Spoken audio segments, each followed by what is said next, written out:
Pasākuma otrajā daļā 4 runu un referātu autoriem pievienojas politoloģijas doktors un vairāk iepriekšējo valdību ministrs Artis Pabriks. Bet pirms tam es gribētu pateikt vēl dažus vārdus, pirms dodu vārdu mūsu diskusiju paneļa dalībniekiem. Mēs dzīvojam reālā pasaulē, reālā Latvijā, kamēr mēs te dažuprāt varbūt gari runājam, ir daži, kas ne tikai runā, bet arī reāli darbojas politikā, strādā dienā, un šajos mēnešos viņiem priekšā ir lieli pārbaudījumi, un daži no viņiem, es runāju par Saeimas deputātiem, ir arī šeit klāt šodien, un jau iepriekšējā mēneša laikā un tuvāko nedēļu laikā viņiem ir jāstāv būtisku konservatīvo vērtību sardzē, un es vēlos izmantot šo izdevību un pateikt šeit klātsošajiem Saeimas deputātiem paldies par iestāšanos pret Stambulas konvencijas ratifikāciju un citos būtiskos jautājumos. Paldies!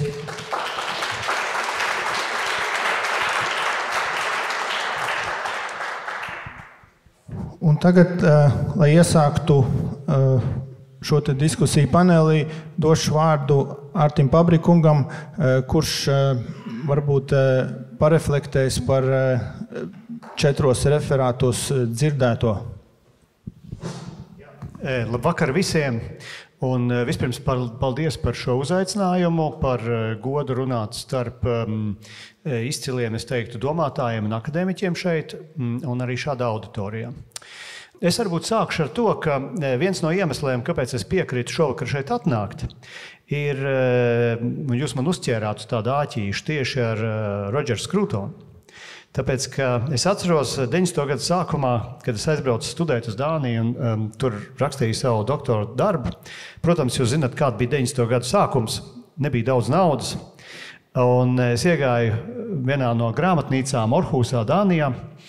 Un tur pie nocenotajām grāmatām man piesaistīja uzmanību Rodžers Skrūtona vārdnīca. Un kopš 1991. gada tā vārnīca ir manā plauktā, un viņa ir visvairāk pasvītrotā vārnīca. Un es teiktu, viena varbūt no izcilākajām politiskās domas vārnīcām, kas man ļoti patīk. Tā kā tas ir iemesls arī, kas man tiešām arī šeit ierosināja atnākt. Tagad runājot, varbūt tās vai nedaudz reflektējot, un man ļoti īsts laiks ir, es mēģināšu 5 minūtēs pateikt, es ceru, ka jums arī būs jautājumi. Man ir pirmām kārtām pāris komentāri iepriekšējiem runātājiem, varbūt daļēji nedaudz akadēmiski, varbūt nedaudz praktiski, un šīs diskusijas vadītājs man lūdz arī varbūt beigās pielikt kaut ko klāt par to, kā tad tās domas var izmantot praktiskajā politikā, jo es sev vienmēr esmu uzskatījis par domātāju agrāk, jo es esmu tomēr strādājis ļoti ilgu laiku arī augstskolā un universitātē un daudz lekcijas lasījis un vispārējo darījis. Un vienkārši gribēju atgādināt, ka mana kādreizējā doktora disertācija Dānijā bija par nacionālismu un etnisko politiku, tā kā šīs lietas esmu nedaudz studējis savā dzīvē, ja tā drīkst teikt.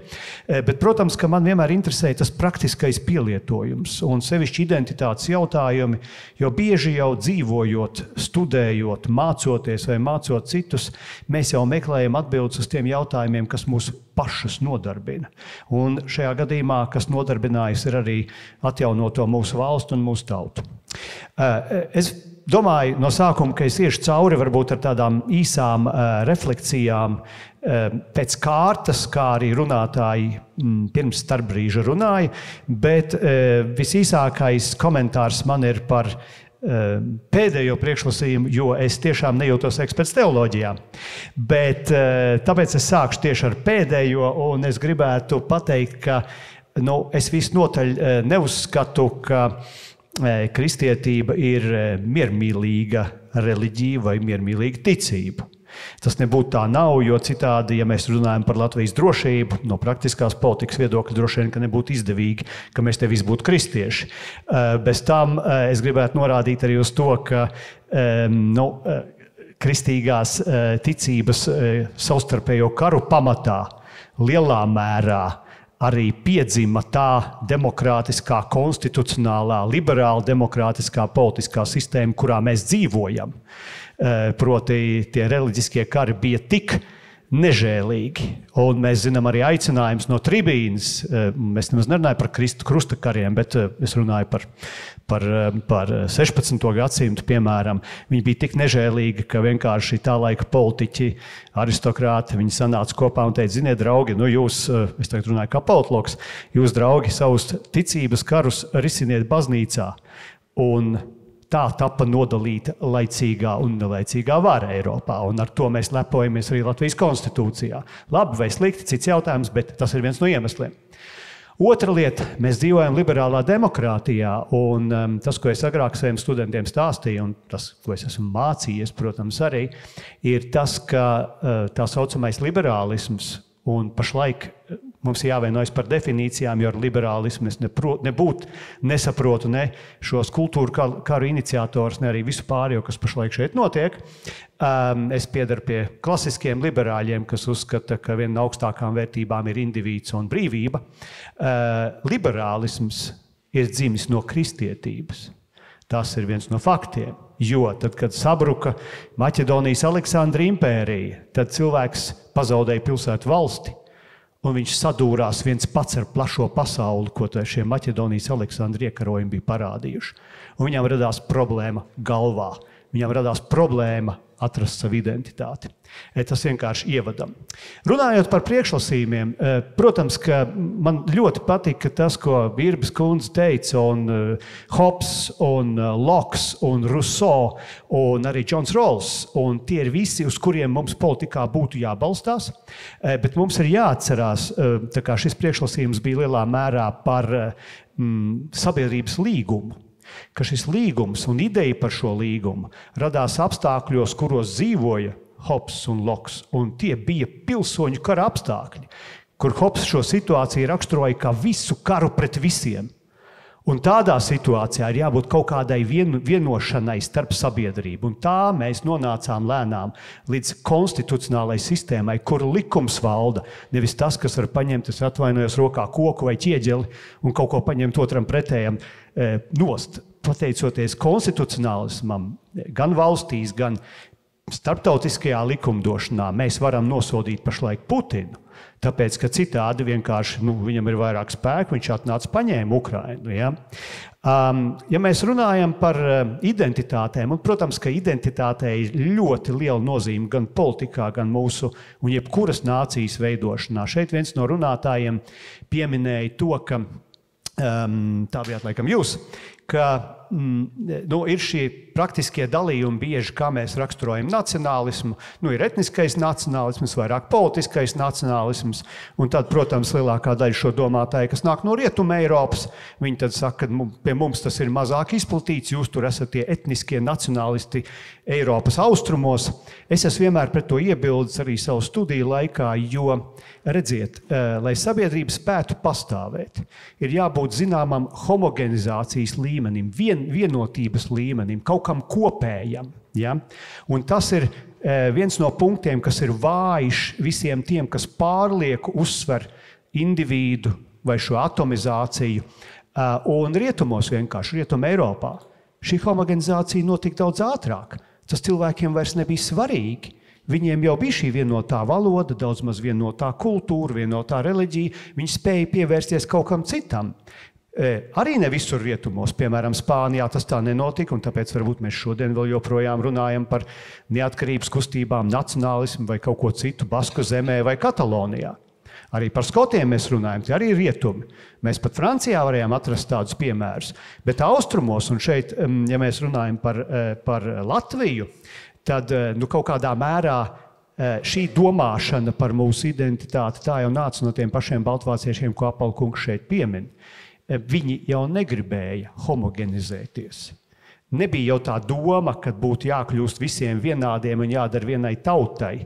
Nebija šis asimilācijas process, viņu bija maz, latviešu bija daudz, tas nozīmē arī kaut kādu ekonomisko pārdali. Un bez naudas, bez ekonomiskās lomas, tas arī ir faktors, kas mūsu attīstību ietekmē. Šeit es gribētu drusciņu oponēt savam studiju kolēģim Gintam Apalam ar sekojošu lietu. Es nedomāju, ka mūsu atbalsts Ukrainai ir saistīts tāpēc, ka mēs kulturāli vairāk identificējamies ar austrumiem, nevis rietumiem.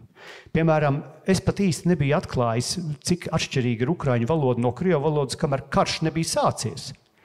Es domāju, ka šeit galvenais jautājums ir mūsu pašu sabiedrības un valsts, un ne tikai mūsu, bet arī mūsu kaimiņu valstu izpratni par to, ka mūsu drošība ir apdraudēta. Jā, mēs uztveram Ukrainas karu pret Krieviju kā savu karu, tikai tāpēc, ka no praktiskā viedokļa šeit var runāt arī kā aizsardzības ministrs, mēs saprotam, protams, mēs saprotam, ka ja Ukraina kritīs, tad nākošais virziens ar ļoti lielu iespējamību būsim mēs. Savukārt, ja Ukraina uzvar, un tāpēc mēs visiem mūsu rietumu draugiem stāstam 24/7, ja tā var teikt, mīļie draugi, dodiet vairāk raķetes, munīciju, visu pārējo.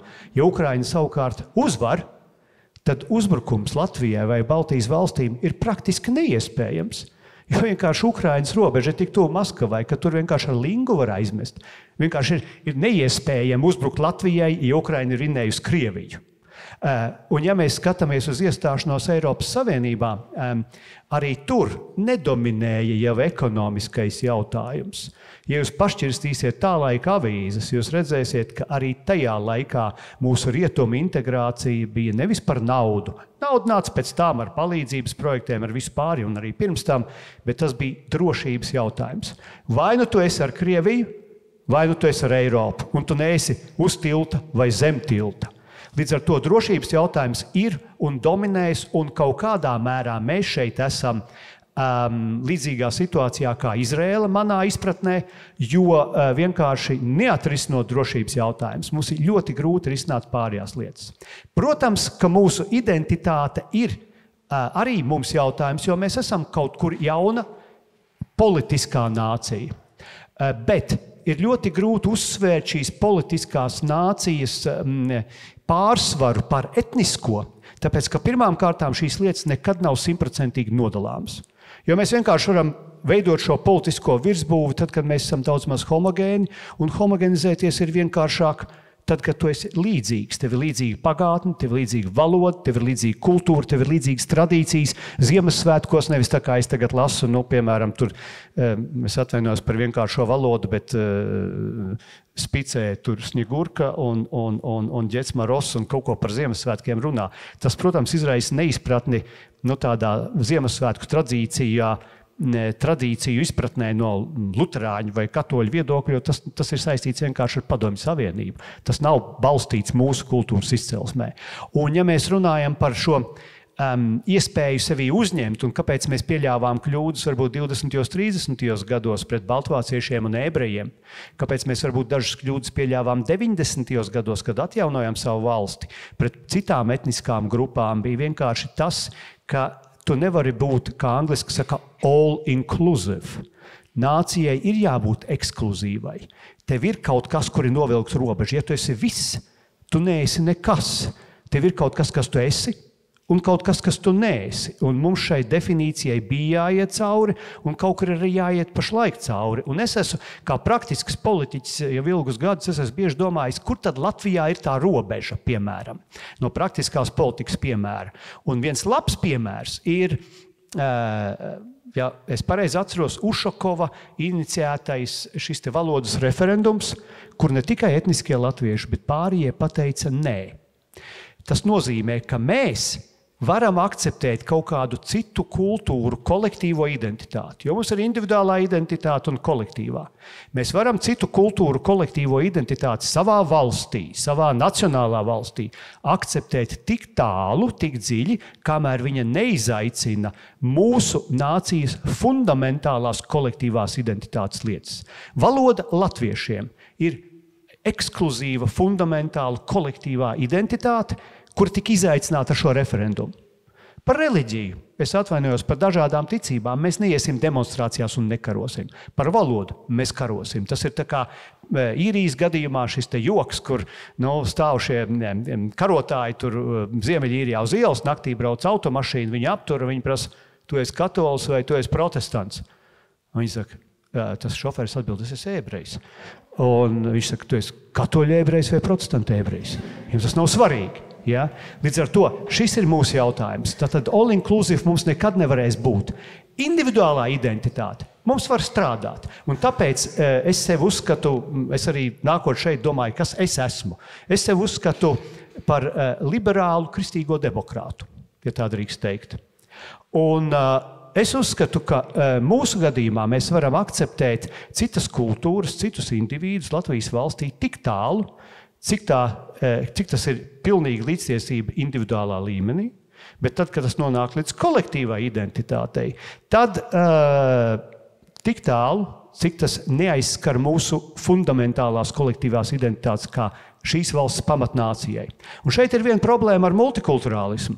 Un kāpēc man nepatīk tas, kas pašlaik notiek varbūt uz ielām, sākot ar atbalstu Hamas un palestīniešiem un ar dažādu pieminekļu mešanu upē, jo multikulturālisms, kas radās no sākotnēji no šīs 90. gadu sākumā pagājušā gadsimtā, no šīs tolerances pret dažādību, īstenībā ir novedis pie tolerances pret kolektīvām idejām, ne pret individuālām. Manā personīgā izpratnē multikulturālisms pirmām kārtām provocē šo kolektīvu atzīšanu.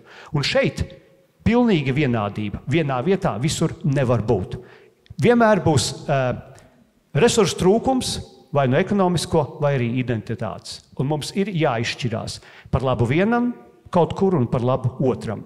Universāls nav nekas. Un, ja mēs atsaucamies šeit uz Fukuyama, Fukuyama to jau ir atzinis savā pēdējā grāmatā par identitāti, ka viņš īstenībā ir kļūdījies, tad, kad rakstīja, ka liberālā demokrātija ir uzvarējusi pasaulē. Es tagad beidzu, es saprotu, ka man jau bakst ar pirkstu, ka es aizrunājies, bet man vajadzēja vismaz iemest pāris lietas, lai jūs saprastu apmēram, kā šī lieta notiek. Un vēl vien varbūt par konservatīvismu. Piemērs, tikai viens piemērs.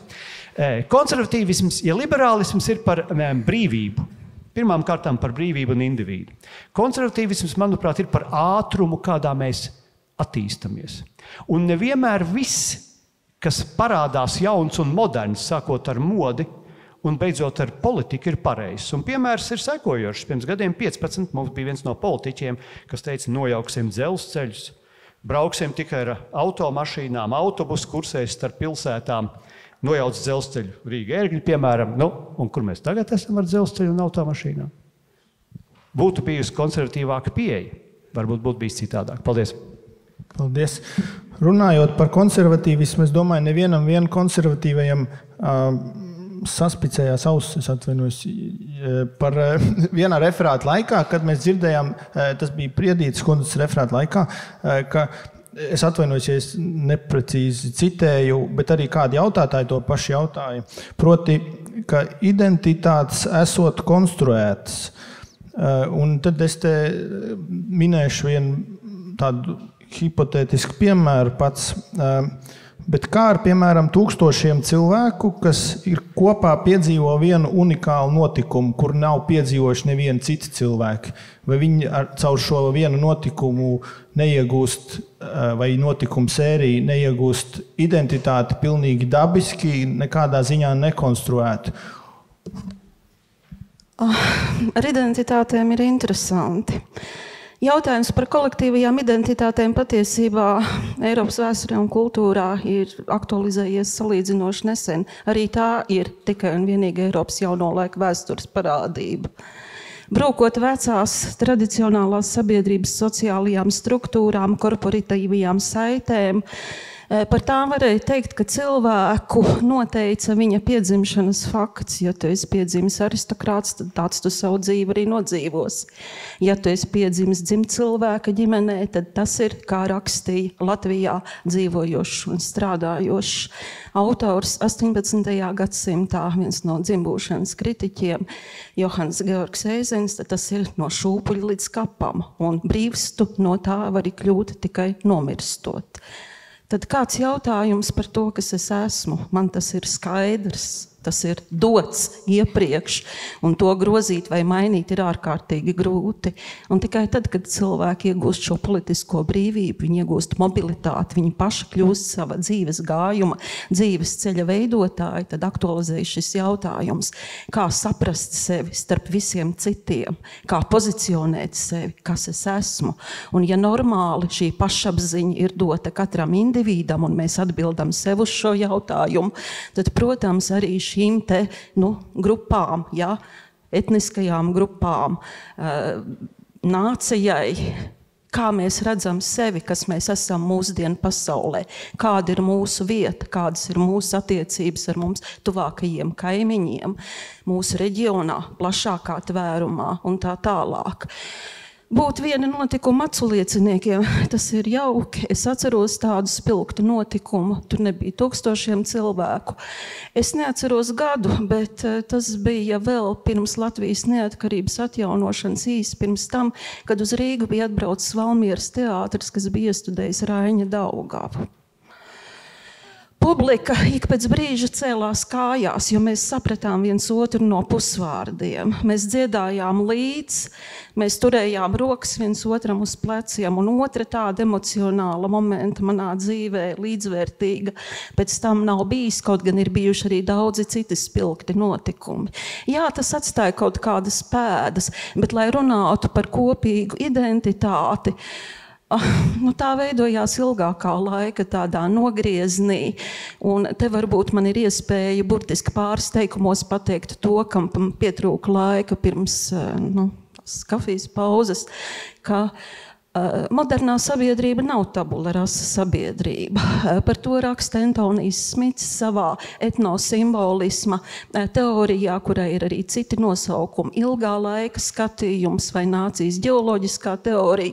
Viņš lieto citu salīdzinājumu. Viņš saka, ja šī sabiedrība ir kā palimpsests, proti kā mākslas darbs vai kā artefakts, kurā ir sākotnējais kaut kāds zīmējums, bet tad ar laiku nāk klāt vēl citi, un tur veidojās tā mijiedarbība. Un līdz ar to, jā, arī mūsu kā nācijas identitāte faktiski ir sakņojās tajās agrīnākajās, jā, etniskajās piederībās, tajā pieredzē, tajās tradīcijās. Un te ir gan labā, gan varbūt netik optimistiskā vēsts, ja uz to var paskatīties no divām pusēm. Tā labā vēsts ir tā, ka, protams, ja nācijai ir šīs te saknes vēsturē, un Smits piedāvā skatīties vismaz vairāku gadsimtu garumā atpakaļ tajā, kas ir iepriekš noticis. Bet tas nozīmē, ka šī noturīga etniskā identitāte ir arī tiem, kurus mēs tagad mēģinām integrēt šajā vienotajā Latvijas nācijā, latviešu nācijā, latviešu nācijā. Es speciāli izvēlējos šos piemērus, tāpēc, ka psiholoģiski grūti cilvēkam, kurš varbūt apzinās sevi kā krievu, kā poli, kā ukraini, domāt, pēc savas etniskās piederības es esmu šis, bet tagad, tā teikt, šajā te citā identitātē tomēr latvietis, kā to dabūt kopā. Un, protams, ka tur ir vajadzīgs kaut kāds laiks, pacietība, izpratne, kam ir jāiziet cauri, jo atkal es varu atcerēties tikai vienu no Legoff izteikumiem, kuris mēdz atkārtot saviem studentiem ilgi un bieži. Nekam nav tik liels inerts spēks kā cilvēka apziņai. Ja? Apkārtējā realitāte mainās straujāk, bet mēs diezgan lēni pielāgojamies un saprotam to, kas notiek, ja? Un tā tad, varbūt iekļaujamies tajā. Un tāpēc, varbūt šādi spilgti notikumi ir svarīgi, bet tur ir vajadzīgs tāds ilgāks laika plūdums, ilgāks process, kur laikā kaut kas top veidojās un kļūst noturīgs. Tā. Agnes Irbe varbūt gribētu nokomentēt par to konstruēto identitāti. Tā var dzirdēt, jā.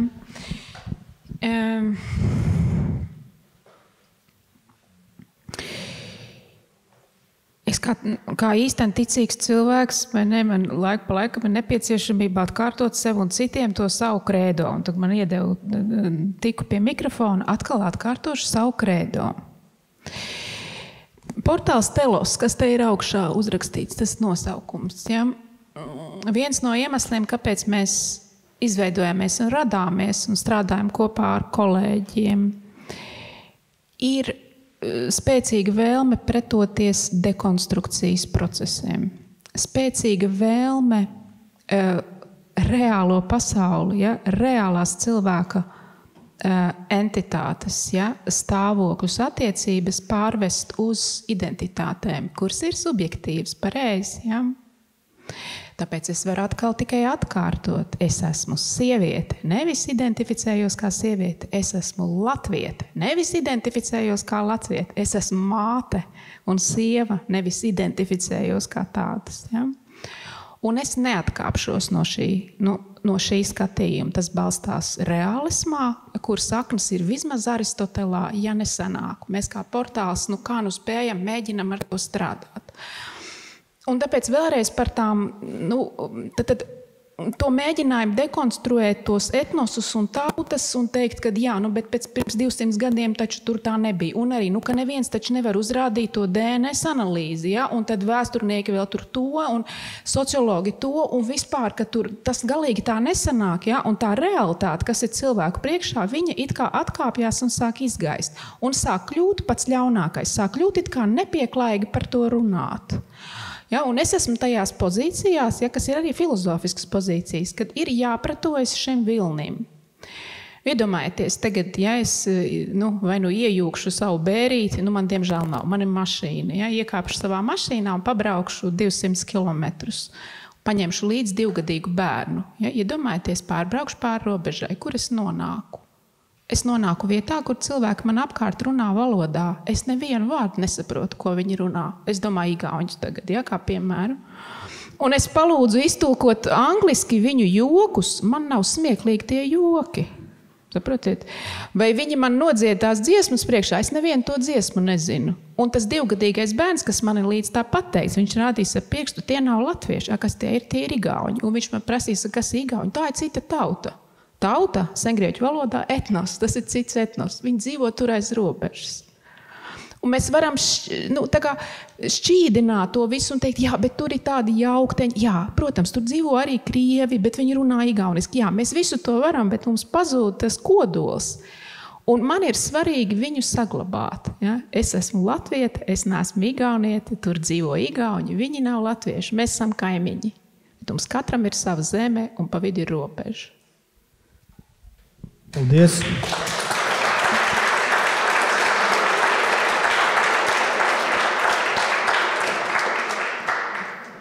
Man tomēr gribētos, lai mēs atgriežamies pie vismaz tā, kā es redzu vakar tēmu, un tas ir par politisko mēs, par to kolektīvo identitāti, kuru mēs apzināmies ar saviem politiskajiem pretiniekiem, oponentiem, jo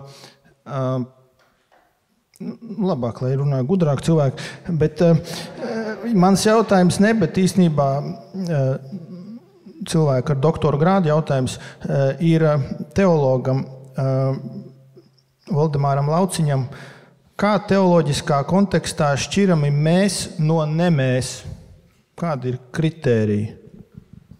Vārds šķirami teoloģiski diezgan problemātisks, jo ir jaunajā derībā ir tāda līdzība par pļaujamo lauku, kurā ir sējējs un ir lauks, un tad sējējs sēj labo zāli un labo, proti graudus sēj un nāk viņam tad sējējam nezinot cits sējējs un sēj nelāgi, nezāli. Un kaut kādā brīdī tas parādās. Un tad tie čaklākie, ne jau pats sējējs, bet viņa līdzdarbinieki viņam saka, tad gravēsim laukā. Un tanī brīdī mums tā cilvēciski liekas, vajag gravēt.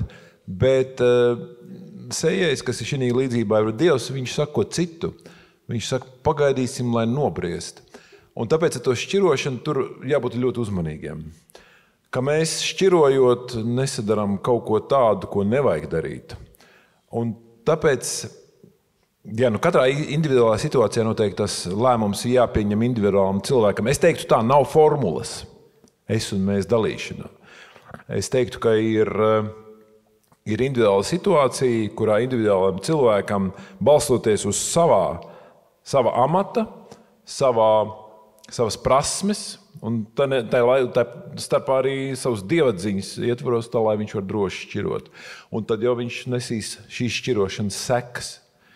Bet, protams, ja kaut kādā brīdī mēs redzam, ka tā ir kļūdaina šķirošana, tad momentāli jāapstāj, kaut kādā viņa jānostopē un tad jāpārvērtē tās lietas. Es nezinu, vai tas atbild uz jautājumu, bet tā šķirošana mums cilvēkiem ļoti patīk, bet teoloģiskā sfērā tam jābūt ļoti uzmanīgiem.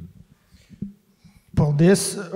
Politikā man šķiet tā šķirošana kļūst bīstam tad, kad var vienkārši pierādīt savus puses taisnību, pasakot, ka būt pret manu priekšlikumu nozīmē nebūt daļai no mūsu kopienas. Un tas, ko es gribēju savā jautājumā Priedītes kundzei, tas mans hipotētiskais piemērs par to 1000 cilvēku pieredzi, es personīgi uzskatu, ka Latvija eksistē kā valsts jau starptautiskajā arēnā pieteikta valsts 105 gadus, un tas, ko Latvija ir izdarījusi kā juridiska persona starptautiskā arēnā, tas ir kaut kāds kopīgs pieredzējums, ar kuru mēs varam identificēties. Bet man trūkst tās vēstures zināšanas, un te varbūt vēsturniekam būtu kas sakāms. Par Latvijas eksistenci starptautiskā arēnā 105 gadus, laikam gan 50 gadus aptuveni, ja? Jo šī mitoloģija par to, ka Latvija politiskā nozīmē eksistēja okupācijas periodā, viņa nepastāvēja politiskā nozīmē. Viņa pastāvēja jau ļoti atvasinātā formā, kā tā, drusiņi spekulatīva ideja ar atsaucu uz starptautiskām tiesībām, kas praktiskajā politikā, ceru Pabrikungs piekritīs, būtu stipri apšaubām. Tā kā pārāvums ir milzīgs, ja? Bet varbūt var uzreiz arī izmantot iespēju tikt pie mikrofona 2 komentāri par kolēģiem, lai mums dzīvāk tā diskusija būtu. Ja? Piebilst pie Irbas kundzes, protams, latviešu identitāti, kādu mēs viņu pazīstam, sāk veidoties pirms 150 gadiem un noslēdzās pirms nepilniem 100 gadiem neatkarīgas valsts apstākļos īstenībā, ja to tā pāanalizē. Protams, tie, kur vēlās, var to uzskatīt par neatņemamu un nemainīgu personības īpašību. Tā pašā laikā jautājums, cik liela daļa no sabiedrības un no latviešu tautas ir līdzīgās domās. Šī ir viena konkrēta sociāla grupa, kurā mēs sēžam, bet būtu interesanti zināt, ko par to domā daudzi citi. Piemēram, kaut tie vairāk nekā 100 000 latviešu tautības emigranti ir jau Lielbritānija, un kā attīstās viņu identitātes ar šo etnisku identitāti un jaunu citu jau politisku identitāti, kas saistīta ar kaut ko pilnīgi citu nākotnes vīziju. Te ir varbūt tāpēc vairāk cits jautājums. Mēs varam pie tā palikt, es arī esmu audzis tajā tradīcijā, ka tā ir neatņemama īpašība, tāpēc, ka man tā ir stāstījuši kā bērnam. Bet cik ilgi ir jādzīvo šajā zemē, lai kļūtu par vietējo? Cik gadsimti, ja cik gadu desmit? Un šo jautājumu mēs kaut kā nemeklējam atbildi vēl pagaidām šajā diskusijā.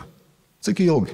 Mēs zinām, piemēram, no šīs pašas attiecīgi gēnu kartes zīmēšanas, ka tiek pat radīti, teiksim, jauni priekšstati par kaut kādu tipisko vietējo gēnu kokteili. Ja? Ka vietējo identitāti ģenētiski nosaka lūk baltu un somugru gēni, tie ir vietējie. Ja? Slāvu gēni arī tur iet iekšā, jo viņi principā nav atšķirami no baltu gēniem. Ja? Un tad sākās, bet tas, kurš nav vietējais, tas ir tas, kuram būs ģermāņu vai, teiksim, ebreju gēni. Tas nu noteikti nebūs. Nu, tomēr no tāda vēsturiska viedokļa pajautās vēlreiz, cik gadsimti, cik gadu desmiti. Un samērosim to ar šo 100-150 gadu periodu, ja? Lai dabūtu to atbildi. Kurš drīkst piederēt pie Latvijas tautas? Kurš? Un kurš nedrīkst? Uz to jautājumu man būtu jāatbild. Pēdējais varbūt, lai pārējais tā mūsdienām pie Pabrikunga, tur mums varētu sanākt drusciņ tāda aktuālāka diskusija par to visu. Jā, es zinu, ka politiskai elitē bija šie drošības apsvērumi. Ja? Eiropas Savienība kā Eiropa. Atkal jau karš Ukrainā parādīja, ka Eiropas Savienība nedod drošību tās militārajā formā. Tas skaidrs visiem pēc šī kara, kur Eiropas Savienība ir 2. vai 3. līmeņa faktors. Tas ir absolūti skaidrs. Pirms gadiem 5 man vēl bija tā iespēja piedalīties slēgtajās Eiropas Savienības konferencēs, citējuši vienu augstākā līmeņa Eiropas komisijas pārstāvi, kurš atbildēja uz jautājumu no kolēģi, ko darīs Eiropas Savienība, ja Krievija uzbruks Baltijas valstīm. Atbildēja viņš, kā? Protams, mēs paudīsim solidaritāti un mēs ieviesīsim ekonomiskas sankcijas. Lūk, jautājums, vai ar ekonomiskām sankcijām būtu labi arī Pabrikungs novērtēt ekonomiskas sankcijas kā drošības garantu, viņa efektivitāti šajā situācijā, un par politisko deklarāciju efektivitāti, es domāju, mums nav šeit īpaši vajadzīgs debatēt. Ja? Bet tas, ka lūk šī te politiskā elitē pastāvošā drošības meklējuma, kur nonāca strupceļā, ja? Ir tā pārtulkojušies vienus gandrīz 20 gadus vēlāk par atvainoju tādu slaucamās govs filozofiju. Ja? Tas vienkārši tā ir realitāte, kur mums vajadzētu atzīt, lai mēs varētu kustēties tālāk, meklējot šo mēs, politiskās kopienas mēs. Paldies! Paldies!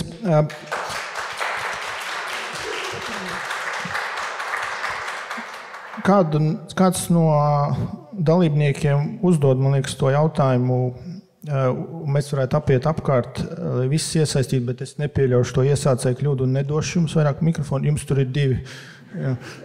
Tā. Tas jautājums tautas valodā ir šāds. Vai jūsuprāt var būt visu tautību latvieši un otrā daļa, kā var kļūt par latvieti? Un varbūt no katra īsa replika atbildi. Sāksim no kreisā galā.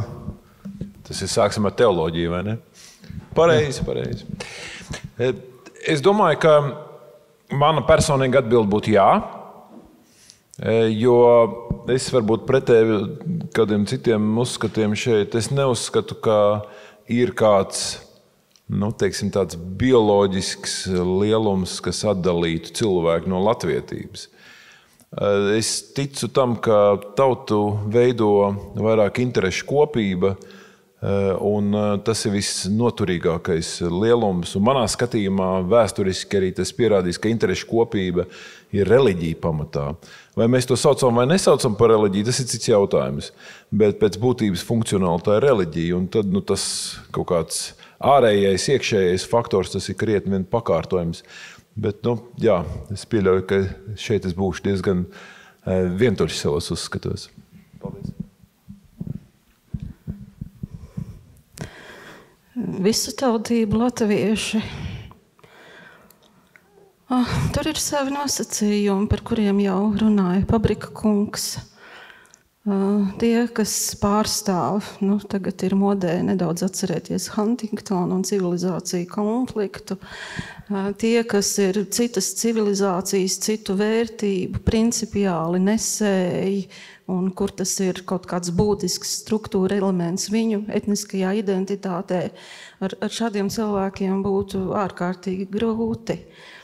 Bet tomēr ir arī tuvāki, līdzīgāki kaimiņi. Es pat esmu pa daļai igaunieta. Es nezinu, kā man Ģenētiski, jā, jo mana vecmāmiņa ir no Latvijas Bordertaunas, no Valkas. Viņa ar savu māsu ģimenes noslēpums izrunā igauņu valodā. Man ir žēl, ka es to neiemācījos. Bet šāds fakts ir, es apzinos sevi kā latvieti, bet ja mēs paskatāmies, tā teikt, ģenētiski un izsakojam arī tās, tās senču radurakstu līnijas, tad tur parādās diezgan tāda braiba bilde, kas ir diezgan tipiski, un šādā ziņā normāli šim reģionam, gan latviešiem, gan igauņiem, gan skandināviem un citiem. Mani bioloģiskie brālēni un māsītes tā sagadījās, Otrā pasaules kara rezultātā izauga un dzīvoja citā kultūras vidē, un neviens no viņiem sevi neapzinās kā latvietis un latviski nerunā. Es domāju, ka šāds stāsts ir zināms ļoti daudziem. Līdz ar to, es gribu teikt, ka ja mēs esam pietiekami atvērti, ja mēs cienām tās valsts vēsturi, kultūru, pārzinām valodu, tad iekļauties šajā politiskajā mēs ir stipri vieglāk. Es lielā mērā vairāk esmu piekritējis tam viedoklim, ko pauž jau iepriekš minētais Antonijs Smits. Es domāju, ka bioloģijai šeit ir daudz mazāka nozīme. Ir kaut kāda, bet daudz mazāk nekā kultūrai. Un ar kultūru mēs saprotam ļoti plašu spektru. Mēs saprotam valodu, mēs saprotam tradīcijas, mēs saprotam parašas, mēs saprotam stereotipus un mēs saprotam arī ticības jautājumus. Tā kā šajā gadījumā ticība man paiet arī zem kultūras. Un ja man ir tas jāmaterializē uz reālo dzīvi šeit, Latvijā, kas man būtu latvietis, kas man būtu svarīgi, neatkarīgi no pagātnes vai bioloģiskās izcelsmes, man ir svarīgi, lai un tā parasti es definētu arī nāciju, ka mums bez kaut kādiem tādiem racionāliem argumentiem, robežas, ekonomika, teritorija un tā tālāk, mums ir bijusi kaut kāda kopīga pagātne, kas nozīmē kopīga pieredze, un mums ir vēlme dzīvot kopā arī nākotnē. Tas attiecas uz etnisko grupu, uz nāciju, tas attiecas uz ģimeni, un Latvijas gadījumā man ir, manuprāt, tādi divi robežu kritēriji.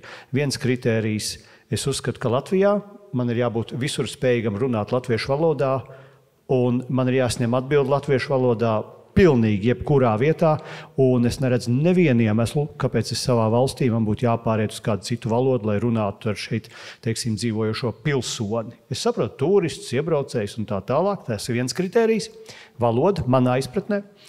Un otrs kritērijs, lielais kritērijs izšķirošais ir kara situācijā. Ja man, piemēram, šeit ir citas etniskās grupas vai tautas pārstāvis, krievs, vācietis, vienalga kas, kara situācijā, ja viņš ir šeit, tad viņam ir jākaro par Latviju. Man arī vecāki, bet mana vecāmam ir baltvācieti, daļa no viņiem karoja par neatkarīgu Latviju. Es bērnībā diezgan daudz identificējos ne tikai ar latvisko, bet kaut kādā mērā arī vācisko, kas manā personīgajā ģimenē bija saistīts ar antipadomisko, kas bija tāds pretstats. Un es nešaubīgi saprastu, ka pat ja būtu karš, varbūt būtu kaut kāds izaicinājums, bet ja būtu karš starp Latviju un Vāciju, tad tas būtu par Latviju. Viss ir skaidrs. Tā kā vēlme būt nākotnē kopā, valoda un, protams, iestāšanās par konkrēto valsti. Tad tu esi latvietis.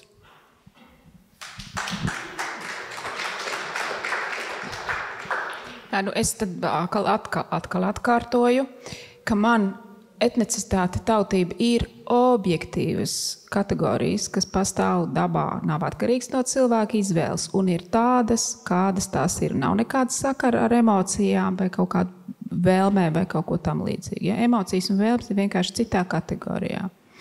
Attiecīgi nav visu tautību latvieši. Ja? Ir etniskie latvieši un tad ir latviešu politiskās kopienas biedri, kuriem ir vai nu jaukta tautība vai cita tautība. Ja? Un vēl ir pilsonība, kas arī var būt cilvēkiem, kuri ir etniskie latvieši, bet arī tiem, kuriem ir cita tautība vai jaukta tautība. Ja?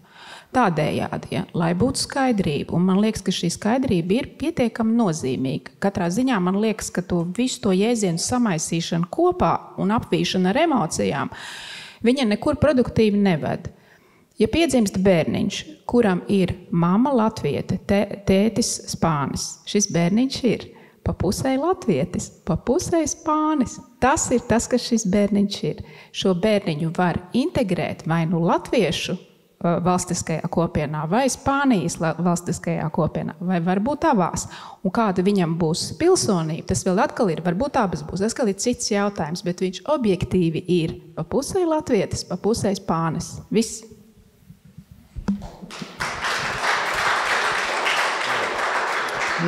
Droši vien tas bērniņš pēc tam varētu braukt uz Kanādu vai arī Austrāliju vai Ameriku un iekļauties pilnīgi citā vēl kopienā. Ja? Tas viņa dzimšanas fakts neizslēdz iespēju, ka viņš pievienojas pilnīgi citai, trešajai politiskajai kopienai, un tas jautājums arī šeit. Ja?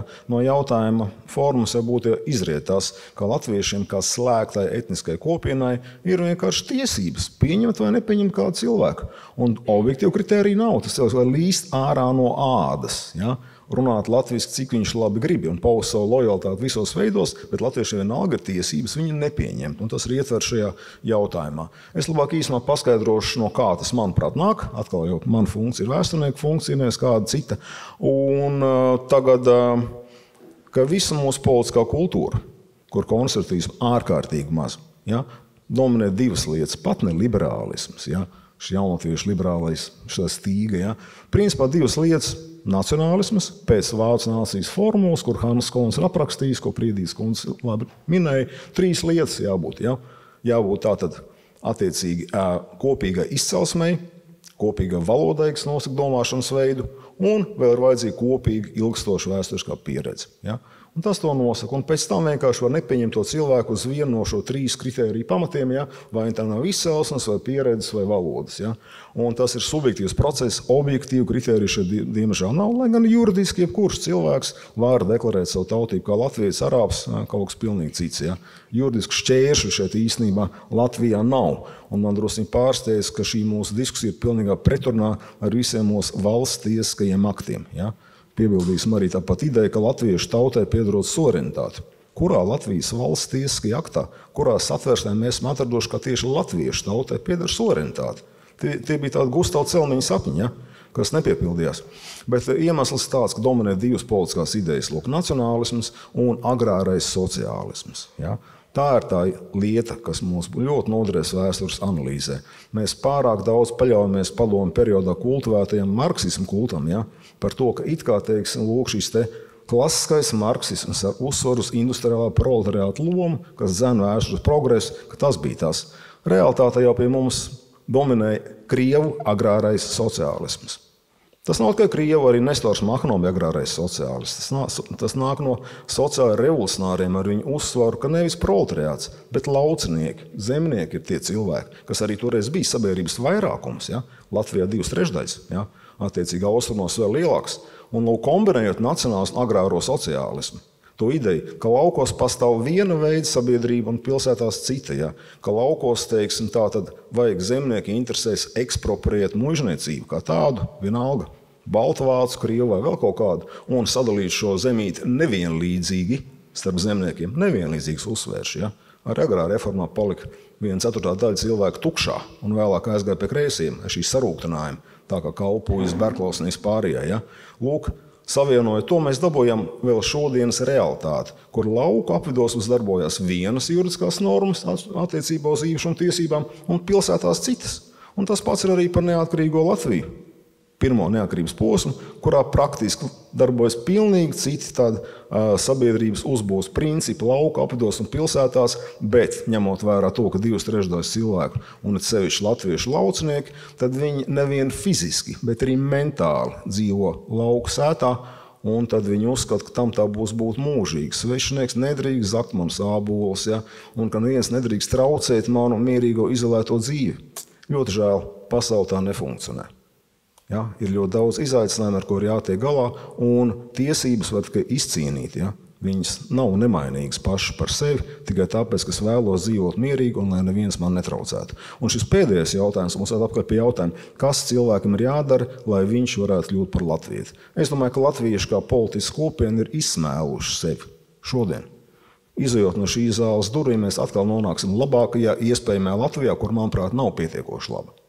Un tas nozīmē to, ka mums ir jādod iespēju tiem, kur grib būt un grib būvēt nākotni, viņiem pievienoties. Un tas nedrīkst būt subjektīvs lēmums, vai man viņš patīk vai nepatīk. Ja viņš izpilda kaut kādu, zinām, minimumu, viņam ir jādod iespēju ieaugt, jo tas prasīs laiku. Paldies!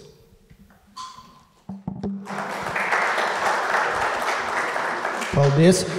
Jā, tas bija mērķiecīgi provokatīvs jautājums, jo man arī atbilde ir ļoti skaidra, ka tas jautājums vispār neatiecas uz šīs konferences tēmu par to, vai vairāki vai citu tautību cilvēki var kļūt par latviešiem, vai es atvainojos, ja neprecīzi viņu atkārtoju. Jo šī ir politiska konference, un mēs runājam par politisko, proti par to, kā mēs lemjam par kārtību šajā valstī. Un šajā valstī ir, kā jau Apelkungs teica, ir satversmē atrunāts pilsoņu kopums, kuram ir tiesības lemt par to, kā lietas te būs. Un tur mēģināt sadalīt šos cilvēkus pēc kaut kādām pazīmēm, kuri ir pilntiesīgāki, mazāk pilntiesīgi izteikties politiski, tā ir vienkārši tāda slima demokrātija, tādā ziņā, varbūt slima ir pārāk smags vārds, bet tādā ziņā, ka nav īsti saprotami politiskās spēles noteikumi. Jo mēs tagad, ja mēs paskatāmies, kas notiek Latvijā un citus raidījumus un debatas Saeimā, un mēs paskatāmies ne tikai tagad, bet arī pēdējos 3-4 gadus, tad ir pavisam normāli nosaukt politiskās diskusijas pretinieku par Kremļa aģentu, par pretvalstisku elementu. Bet ja tas tiešām ir pretvalstisks elements, ja tas ir Kremļa aģents, tas nozīmē, ka viņš nepiedalās politiskajā procesā. Tad nevar būt vispār nekāda diskusija. Ko jūs ieteiktu tiem politiķiem, kas saskaras tagad ar šādiem konservatīvo vērtību aizstāvjiem? Tas ir ļoti regulārs pārmetums, proti, ka jūs izplatāt Kremļa naratīvu, jūs izplatāt Putina naratīvu.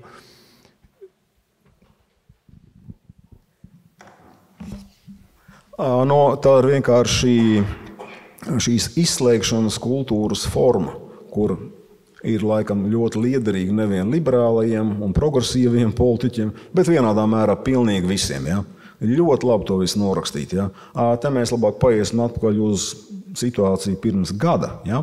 Kā mums patīk laiks, ja Saeimas vēlēšanas var noturēt un uzvarēt, nerisinot nevienu sociāla-ekonomiskās vai nacionālās drošības jautājumu, bet visu, norakstot uz to, kurš emocionālāk un skaļāk atbalstīs Ukrainu. Manuprāt, liecina par to, ka vienkārši, es jau teicu, šī politiskā kopiena ir izsmēlusi sevi. Un atgādināšu vienkārši to, ko mācīja kādreiz Skaidrīta Lasmana, viena no politikas definīcijām, ka politika ir māksla. Pierunāt cilvēkus atteikties no savām patiesajām interesēm. Lūk, es domāju, ka tas, par ko šeit derētu runāt, ir vairāk tas, kādas ir šīs politiskās kopienas patiesās intereses. Nevis par to, kā mēs reaģējam uz āriem impulsiem un cik emocionāli mēs to darām. Pats pēdējais, es tiešām esmu apzināti provokatīvs, ja, ir jautājums par šo rietumu un austrumu pasaules dalījumu.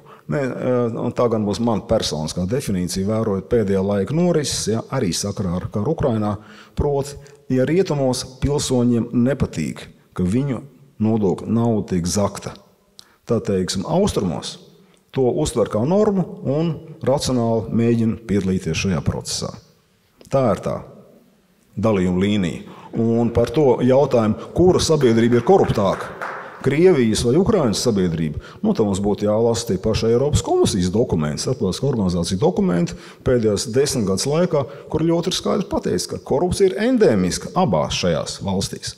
Un jautājums, man esmu ļoti skops cilvēks. Man ļoti interesē, ja es esmu aptuveni 1000 eiro no manas pagājušā gada aizgājuši, Latvijas valdība viņus ir nodevusi, teiksim, Ukrainas rīcībā, tad kur tā nauda palika un kādā veidā? Amerikā to jautājumu jau uzdod. Tieši konservatīvi noskaņot cilvēku šo jautājumu Amerikā uzdod. Ja?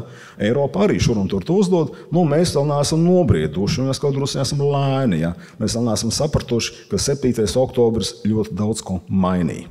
Ja? Man ir drusku jāiebilst šeit, teiksim, jautājumos par korupciju un to, kas notiek Ukrainā. Redziet, katrai valstī jau ir savi iemesli, kāpēc viņi pieņem vienu vai otru politisko lēmumu. Un mēs, protams, šeit varam filozofēt par to, kāda būtu ideāla pasaule.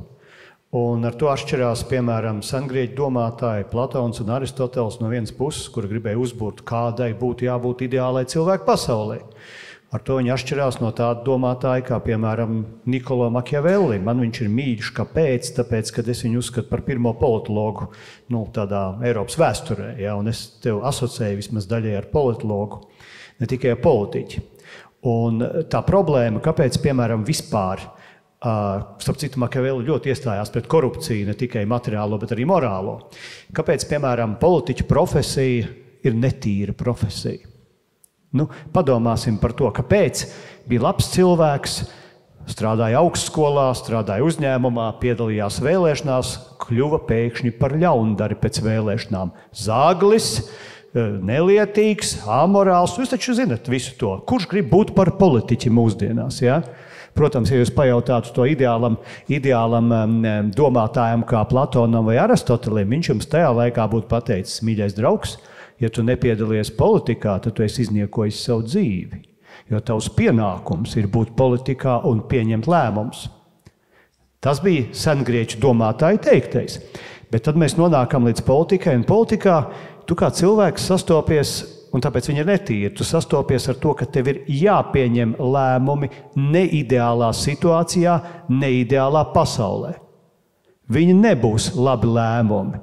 Vai Dresdens bombardēšana, kur Čerčils pasūtīja, bija labs lēmums, morāls, kristīgs lēmums? Mēs varam ļoti daudz tādus nosaukt. Par Ukrainu runājot, jāzog, jā, ir korupcija, bet kas notiks, ja mēs piekritīsim tam, ko daži labi, teiksim, republikāņi vai kāds cits saka Amerikas Savienotajās valstīs vai citur, un teiksim, ziniet ko? Nekāda palīdzība tur Zeļenskim un Ukrainai, kamēr mēs neaizsūtīsim auditu, valsts kontroli, tur ekspedīciju, gadu ņemsim, pārbaudīsim papīriņus, ja? Vai tur kāds nav kaut ko nozadzis. Atradīsim, kurš nozaga, ieliksim cietumā, varbūt, droši vien, ka nē, jo tajā laikā Krievi jau būs Kievā. Un mums tad ir jāizvēlās, mēs gribam apkarot šo korupciju, vai mēs gribam sakaut Krieviju. Latvijas interesēs, Ukrainas interesēs, es ceru, ka rietumu pasaules interesēs ir pirmām kārtām, lai Krievija zaudē šo karu un Ukraina uzvar. Un tā ir dilemma. Tā nav dilemma starp diviem ideāliem stāvokļiem.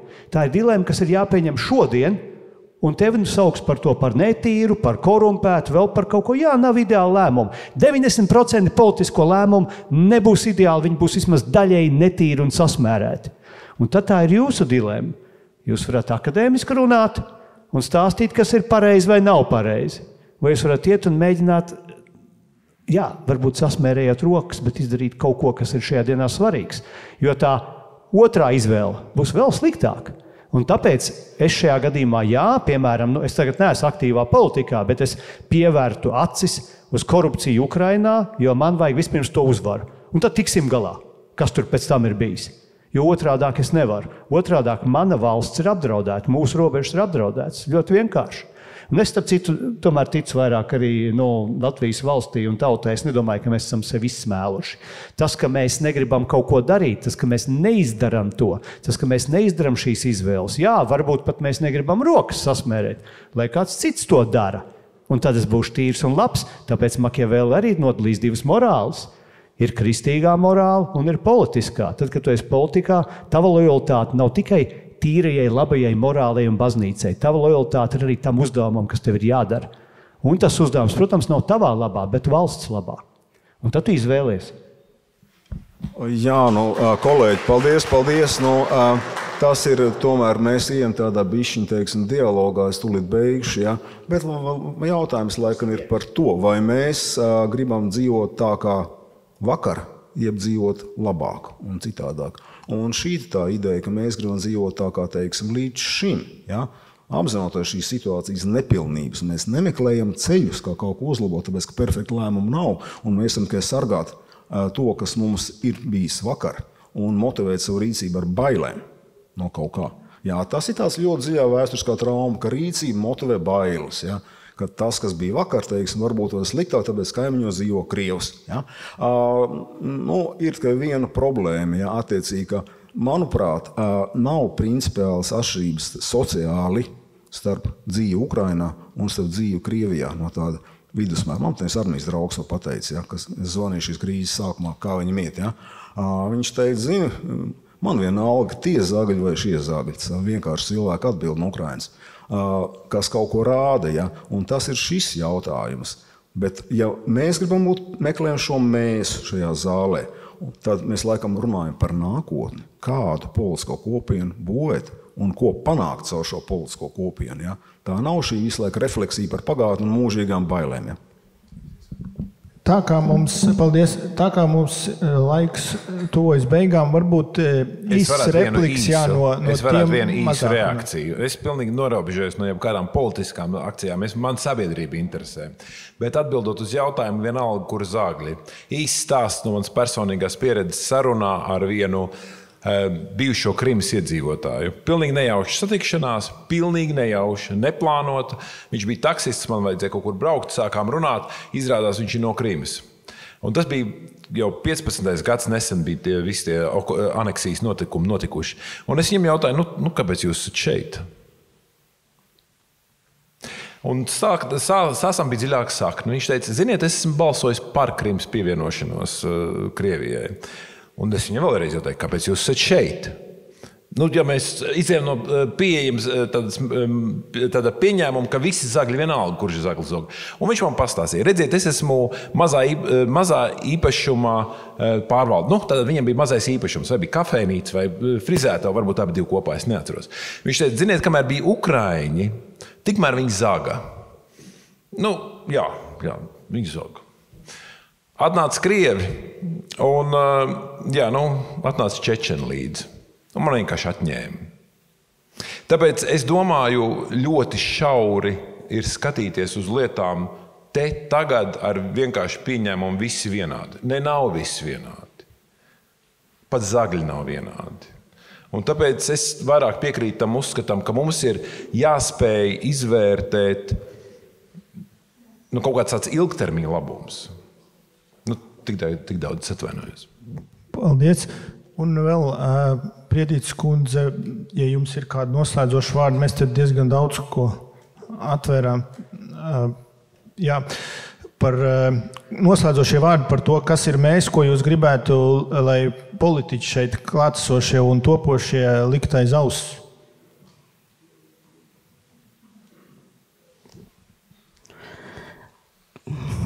Atsu mirkli.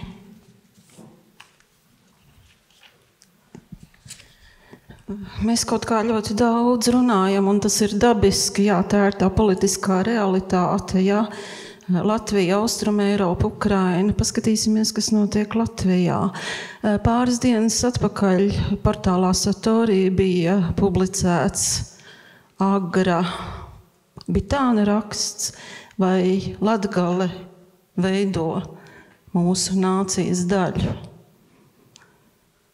Divas valodas, divas rakstu valodas, latviešu un latgaļu rakstu valoda. Ko mēs par to zinām un kā mēs to vērtējam? Cik tālu mēs zinām ārkārtīgi bagāto un interesanto Latgales kultūras vēstures mantojumu, kas ir tapis poļu valodā. Vēl viena valoda, kas ieskanās Latvijas teritorijā. Te ir ļoti daudz nopietni jautājumu par lokālajām etnovēsturēm un par to, kā tās savienot vai savīt kopīgā stāstā. Un, tas ir darāms darbs, nācija ir darāms darbs. Tas nav tas, kas bija vakar, kas mēs esam šodien. Bet tas ir process un, protams, ar skatu nākotnē, bet realistiski novērtējot to, kas mums ir, ar spēju paskatīties, pieņemt un nenoraidīt vai nekļūt noslēgtiem, balstoties uz kaut kādām pie rakstām galda izdomātām teorētiskām nostādnēm. Cilvēki, kas dzīvo reālu dzīvi un dara lietas, nav dumjāki par teorētiķiem, kuri par to mēģina kaut ko pateikt savos rakstu darbos. Varbūt tā.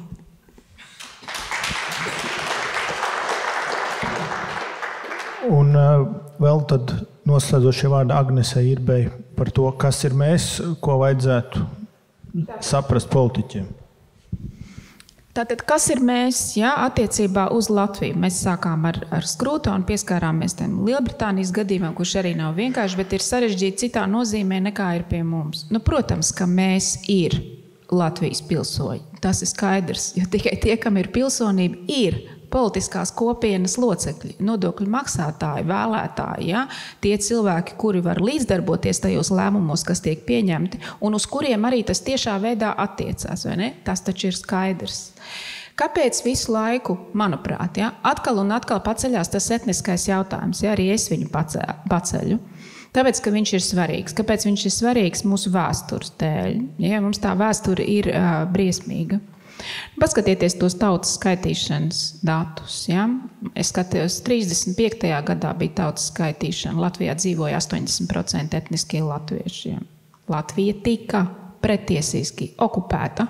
Cilvēki tika noslapkavoti un izsūtīti. Mūsu valsts iekārta tika sagrauta. Absolūti netaisnīgi un absolūti nepieņemami. Mēs neko tur nevarējām darīt. Latvija tika pārkrievota. Paskatieties 1980. gadu Latvijas PSR tautas skaitīšanas datus. 53% latvieši ir tikai. Tad no 80 viņi ir noslīdējuši uz 50. Tagad mēs esam cik? 64 kopš neatkarības. Tā kā bišķiņi pavilkāmies uz augšu. Salīdziniet to, kā ir ar poļiem. Man liekas, viņiem ir pār 90. Viņi ir etniski daudz monolītāki. Viņiem visdrīzāk nav šādas debates, kur visi piesarkuši sēž, ka tikai es kādu neaizvainoju, kaut ko nepasaku. Tā ir tā mūsu vēsture. Etniskais jautājums nepazudīs, viņš ir svarīgs. Viņu nevar nospiest malā, bet atbildot uz mēs, pilsoņi ir mēs, viennozīmīgi.